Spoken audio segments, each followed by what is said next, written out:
Esse vídeo aqui vai ser um vídeo bastante intenso, tá? E não muito longo, então se prepara. A gente vai trabalhar 4 temas bem interessantes a partir da leitura comentada do parágrafo 126 do volume 12 das obras completas do Jung, tá?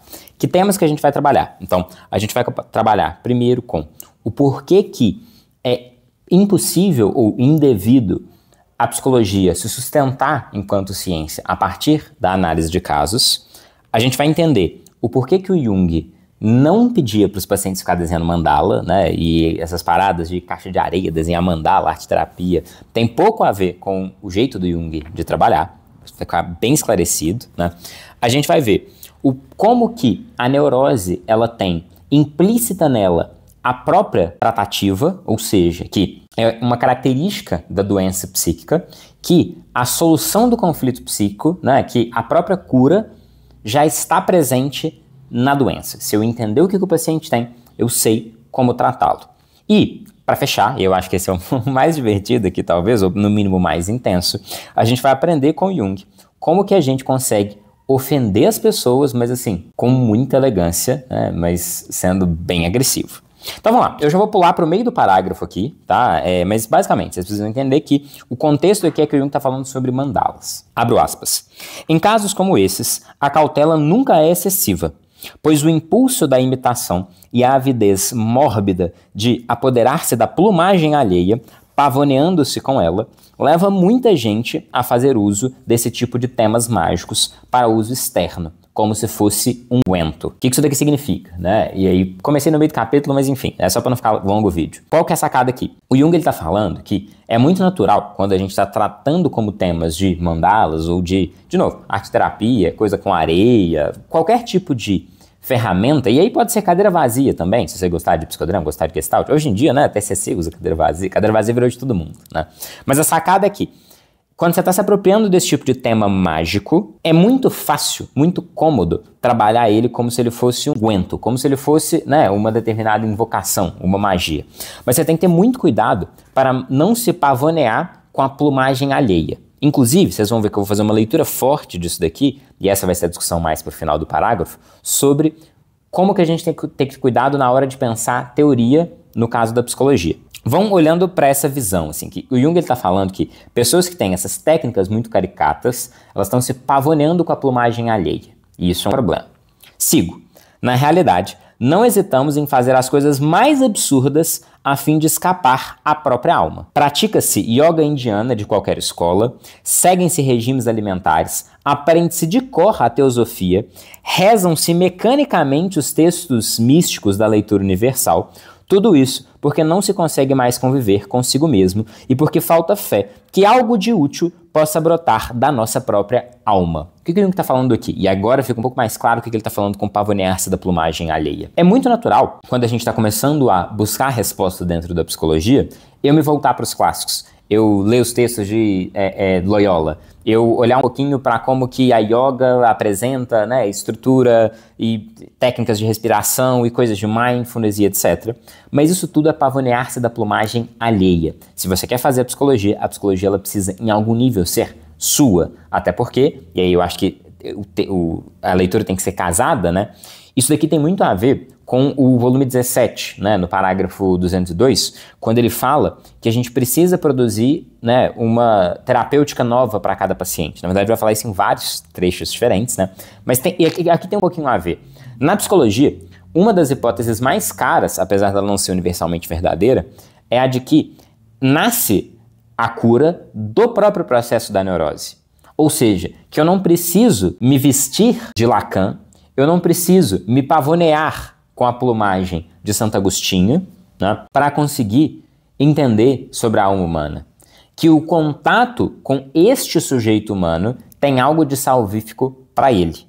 Então, falta essa fé que algo de útil possa brotar de nós mesmos. E é por isso que a gente muitas vezes procura externamente esse elemento. Por que o Jung está falando sobre mandala? E o que o texto tem a ver aqui? O que ele está falando é que você não vai mandar o seu paciente desenhar mandala, do mesmo jeito que você não vai mandar ele fazer yoga. O que você está querendo é encontrar alguma coisa, tenha e que seja útil na alma do seu próprio paciente, ou na sua própria alma. Você não precisa necessariamente buscar as respostas lá fora e trazer elas de maneira mágica. Deixa eu seguir, depois eu comento mais. Pouco a pouco, Aliás, deixa eu voltar para ficar mais claro. Até porque falta fé que algo de útil possa brotar da nossa própria alma. Pouco a pouco, esta última, a nossa própria alma, tornou-se aquela Nazaré, da qual nada de bom se pode esperar. Vai-se, portanto, procurá-la nos 4 cantos da terra. Quanto mais distante e exótico, melhor. Sacou? Essa é a crítica. Então, a esse tipo de psicologia orientalista, por exemplo, né, que não tem o fundamento da doutrina, no caso, da yoga aqui que eu estou citando, mas que, por exemplo, tem essa estética. E quanto mais exótico, quanto mais caricato, quanto mais diferente for a intervenção que a gente está propondo no psicodrama, mais legal isso parece. Mas isso é pavonear-se com a plumagem alheia. Não pretendo perturbar essas pessoas em suas ocupações prediletas. Quer fazer mandala? Faz mandala. Quer colorir? Colore. Quer brincar com areia? Brinca. Tá tudo bem, cada um com as suas, né, seus hobbies. No entanto, se houver alguém que queira ser levado a sério, mas se ilude pensando que emprego métodos e doutrinas da yoga, sugiro a meus pacientes que desenhem mandalas para conduzi-los ao ponto exato, que então preciso protestar e recriminar as pessoas que leem meus trabalhos com uma desatenção verdadeiramente condenável. Aqui é muito importante a gente dar uma pausa, né? Aliás, não precisa pausar o vídeo necessariamente, mas depois dá uma olhada no capítulo 3 do volume 18/1. Chama Vida Simbólica. O livro chama Vida Simbólica, mas o capítulo chama Vida Simbólica também. É uma compensação legal para esse texto. Aqui o Jung está falando com todas as palavras, né, que ele não, né, sugere que as pessoas façam yoga, mas esse texto é um texto dele, contando como que ele recebeu uma bênção especial do Papa por ensinar católicos a confessar. Então, muito cuidado com as unilateralidades. Toda verdade psicológica merece ser e deve ser invertida. Então, é verdade que é um problema se pavonear com a plumagem alheia, mas é às vezes apenas a plumagem alheia que melhor protege a gente, né, ou equipa a gente para este caso. Estou fazendo aqui só uma compensação, porque na própria obra do Jung, ele pondera um pouco mais do que nesse texto. Vocês vão ver que nesse texto aqui ele está escrevendo bem puto. Inclusive, daqui em diante, ele vai passar um tempinho fazendo os xingamentos mais engraçados que eu já vi por esses leitores que têm uma desatenção verdadeiramente condenável quando vão observar a obra dele, né? Então, aqui ele está falando de maneira muito clara. Mano, eu não mando ninguém fazer mandala, tá? Se você acha que eu faço isso, você tá lendo minha obra com a bunda. Agora, olha como é que ele critica, olha como é que é bonito. A doutrina segundo a qual todo mau pensamento provém do coração, sendo a alma humana o recipiente de toda iniquidade, deve estar arraigada até a medula dessas pessoas. O que o Jung está falando aqui, para você não conseguir entender, é que ele até faz-se questionar a posição teológica de se o mal não existe. Porque com pessoas que leem minha obra assim, diz ele, eu até começo a questionar posições teológicas. Se pá, o mal é verdadeiro, né? E não só a ausência de Deus, e ele está arraigado até a medula desses arrombados. Se tivessem razão, os meus críticos, a obra criativa de Deus representaria um lamentável fracasso e seria o caso de se aderir ao gnosticismo marcião e expulsar o demiurgo incompetente. Olha isso, esses caras são tão burros, que se eles estiverem certos, eu prefiro expulsar Deus da posição da perfeição. Aí eu prefiro, que Deus seja imperfeito, né, do que admitir que esses sujeitos eles têm um cérebro. Do ponto de vista ético, é extremamente prático delegar a Deus a responsabilidade exclusiva pela existência desse asilo de crianças débeis mentais, incapazes de levar a colher até a boca. Enfim, quero eu, entendeu? Quando, né, eu tiver mais coragem de começar a colocar minhas opiniões de maneira mais pública, porque eu tô fazendo leituras comentadas por enquanto, né? Mas se eu vier escrever algum livro e tal, tenho a pretensão de fazer isso até no futuro próximo, conseguir, né, criticar ou posicionar meus críticos com tamanha qualidade. Gosto muito desse tipo de ofensa. Mas enfim, aqui acabou, né, o momento do Jung puto, né, ofendendo os seus críticos. E, na verdade, nem são seus críticos. As pessoas que ele está ofendendo aqui são seus leitores, né? Quando o Jung fala que, graças a Deus que ele é Jung e não junguiano, é nisso aqui que ele está pensando, né? É nessas crianças débeis mentais incapazes de levar a colher à boca. Inclusive, quero fazer um vídeo sobre isso agora, me deu uma ideia. Mas enfim, volto aqui para o ponto inicial. O ser humano é suficientemente dotado para preocupar-se consigo mesmo, uma vez que possui na própria alma o germe da transformação. Vale a pena observar pacientemente o que se processa em silêncio na alma. Olha que interessante, aqui o Jung está apresentando essa posição de que E aí, de novo, não é que você nunca vai encontrar verdade na plumagem alheia. É só que existe uma unilateralidade de buscar no exótico, no diferente, no teoricamente pomposo, verdades interessantes para a nossa clínica. E às vezes, ao invés de me dar o trabalho de observar o meu paciente e de produzir uma psicologia para explicar esse paciente, eu pegar emprestado uma psicologia que já existe. Então, aqui tem mais a ver com compensar essa atitude estética de buscar a resposta no externo, no exótico. Porque tem algo de muito precioso na alma. Essa é a posição. Então, de novo, o Jung tá puto escrevendo esse texto, né? Mas a gente, como bons leitores, tem que ter a caridade de ler o que ele está escrevendo aqui em vista do resto da obra. O que está sendo dito aqui precisa ser antinomizado, invertido. A maioria das transformações, e as melhores, ocorrem quando não se é regido pelas leis vindas de cima ou do exterior. Ou seja, né, não é infrequente que o melhor que aconteça na vida de alguém seja produto da própria vida, né? Que a ideia mais interessante de um autor seja fruto do próprio pensamento dele e não uma consequência das pessoas que ele leu. Que a cura do seu paciente advenha da própria neurose e não de um pomposo conceito teórico do autor X ou do autor Y. Admito de bom grado que é tal o meu respeito pelo que acontece na alma humana que receio perturbar e distorcer a silenciosa atuação da natureza mediante intervenções desajeitadas. E aqui, o resto do parágrafo, eu não vou ler não, mas quem quiser aí pode olhar, né? Inclusive, nesse livro, mais no inicinho, né, desse livro, o Jung ele vai fazer essa discussão de que quando a gente está pensando a produção de uma psicologia científica, é muito problemático, e aí é isso que ele está querendo dizer com distorcer a atuação da natureza mediante intervenções desajeitadas, que relato de caso, e o Jung ele não faz relato de caso em nenhuma das obras completas dele, né?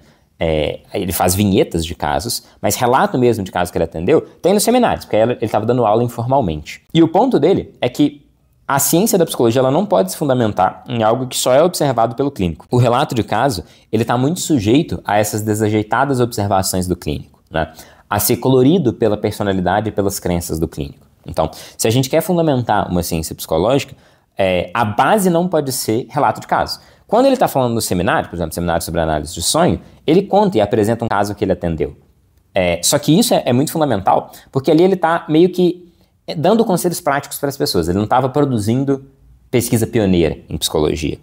Em livros como o volume 12, o volume 5, que são os clássicos da obra do Jung, o que ele resolveu realmente publicar enquanto a contribuição dele para a ciência da psicologia, ele cita muitos casos, mas são casos que ele não atendeu. E isso parece um pouco estranho, né? Mas o argumento dele é de que isso é mais correto do ponto de vista epistêmico. Porque quando você atendeu um caso, e sobretudo quando você foi a única pessoa que entrou em contato com esse caso, ninguém pode ir lá e observar. E é do processo de produção da ciência que ela possa ser verificada por outras pessoas. Então, pegar um livro que foi publicado e analisar ele, né, pegar material que é público, fazer análise comparada de mitos e histórias, é uma maneira de fundamentar a ciência psicológica em algo que pode ser observado por mais de uma pessoa. Porque é muito tendencioso o relato de caso, porque ele naturalmente, mesmo que de maneira inconsciente, mesmo que a pessoa não esteja querendo mentir, colorido pela nossa personalidade e pelas nossas crenças. Então, espero que vocês tenham gostado, né? Eu acho que é um parágrafo muito legal, porque quando vem, né, esses junguianos um pouquinho mais místicos assim, ele é muito direto, né, e não tem nada mais engraçado do que você ver o Jung questionando a natureza de Deus pelo fato de existirem adultos que se comportam como crianças tão débeis e que têm a capacidade de ser tão retardados que fazem ele questionar a natureza do divino. Então, não dá para ser mais claro do que isso. Assim, ele não manda o paciente desenhar mandala se você faz isso. O que você está fazendo não tem nada a ver com o que o Jung fez. Então, é um bom parágrafo defensivo nesse sentido, para a gente ter no bolso do colete. Porque com frequência, né, professores, colegas, etc., né, vão ter uma leitura fantasiosa, né, vão ter um espantalho do que é o Jung. Então, se você conhece um Jungiano que é um pouquinho mais místico, pede para ele dar uma olhada nesse parágrafo, né? É engraçado assim, o quão potente esse parágrafo é, né? O quão puto o Jung estava na hora de escrever. Ele normalmente é bem mais elegante na crítica, e eu acho que é por isso, inclusive, que a crítica dele, por exemplo, no Escritos Diversos, né, Resposta Martin Buber, né, é um texto que é bem claro, mas que por ele estar fazendo a crítica de maneira mais elegante, ele não está diretamente chamando essas pessoas de débeis mentais, as pessoas não conseguem interpretar quando ele está fazendo uma crítica mais adequada. Por isso que eu gosto desse trecho, que a crítica é bem escrachada. Para além disso, eu acho que é uma reflexão legal. Esse não é o parágrafo principal para fazer essa reflexão, mas o livro Psicologia e Alquimia, a introdução dele, é muito boa para fazer essa reflexão da ciência psicológica ser fundada em caso clínico. E eu acho que essa hipótese de que, ou mais do que uma hipótese, é quase que um salto de fé de que algo de bom pode surgir da alma humana, ele é muito fundamental. Tanto no exercício da clínica, então, de que eu preciso não só olhar para a literatura, mas para o meu paciente, porque é verdade, apesar de não ser uma verdade universal, ou seja, é um pedaço da antinomia, de que a neurose traz a sua própria cura. Agora, existem, aí de novo, citando Jung ipsis literis, né, alguns preconceitos com os quais a gente deve contar seriamente. Ou seja, a teoria, a plumagem alheia também tem o seu papel. Esse é o outro lado da moeda, que começa um pedaço de parágrafo bem crítico. O Jung não apresentou aqui, mas está muito claro em outros trechos dele. Mas eu acho que essa hipótese clínica é muito interessante, assim, porque isso é uma verdade. A gente fica com muito medo de lidar com o inconsciente. Cara, você está atendendo pela primeira vez um paciente dito autista que sequer fala a língua portuguesa. É absurdamente angustiante você pensar em fazer uma clínica nova para esse paciente. O seu impulso é se defender desse paciente. É buscar o mais rápido possível algum autor, algum artigo que explique o autismo para que, explicando, você consiga manter uma certa distância, né? E a gente tem que ter muito cuidado quando a gente usa a teoria como um escudo. No fundo, não só um salto de fé, mas também um salto de coragem acreditar que algo de novo e potente pode surgir da alma humana.